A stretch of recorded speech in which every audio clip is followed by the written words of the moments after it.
घबराने का नहीं। सवाल क्या है? सवाल बृहद है। अगर सतीश गौतम जीत कर जाएंगे तो राम मंदिर के फेवर में खड़े होंगे, वो मथुरा में कृष्ण जन्मभूमि का निर्माण हो उसके फेवर में खड़े होंगे, और यहां कोई और जीत कर जाएगा तो उसके फेवर में खड़ा नहीं होगा। यह बात समझने की जरूरत है। सवाल किसी के हारने और जीतने का नहीं है। सवाल यह नहीं है कि क्या होगा। आप देखिए कितनी बेशर्मी इस देश की राजनीति में की गई। बेशर्मी की सीमा इतनी पार थी कि लोग राम को भी कहने लगे कि काल्पनिक। आप देखिए हिंदुस्तान के प्रधानमंत्री ने जब अयोध्या के अंदर जाकर प्राण प्रतिष्ठा की, आप कल्पना कर सकते थे कि इस देश के प्रधानमंत्री, बाकी प्रधानमंत्री तो जाने से बचते थे, ये कृष्ण जन्मभूमि बगल में है, आज तक कोई प्रधानमंत्री हिंदुस्तान का नहीं गया।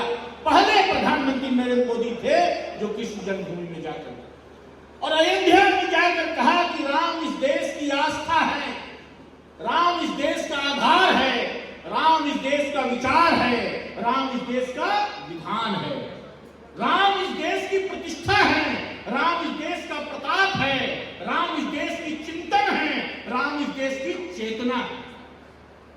कहते हैं कि राम विधु है, राम विशद है, राम नित्यता है, राम निरंतरता है, राम प्रभाव है, राम प्रताप है, राम विश्व है और राम विश्वात्मा है।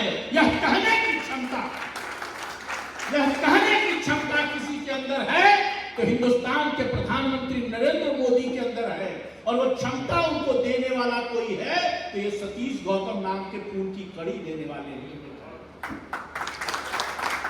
You must criticize the candidate of the Bharatiya Janata party due to certain reasons। आप आलोचना कर सकते हैं किसी प्रत्याशी की, किसी ने नमस्ते नहीं लिया, दुआ नहीं दिया, हमारी फोन को नहीं उठाया, हमारे बीच में नहीं। बट सवाल यह है कि यहां से अगर कोई समाजवादी पार्टी का आदमी जीत कर जाता, कांग्रेस पार्टी से जीत कर जाता और नरेंद्र मोदी इस देश के प्रधानमंत्री न बनते तो क्या भगवान राम का मंदिर बन सकता था? यह सवाल हम वकीलों को समझना पड़ेगा। इस देश में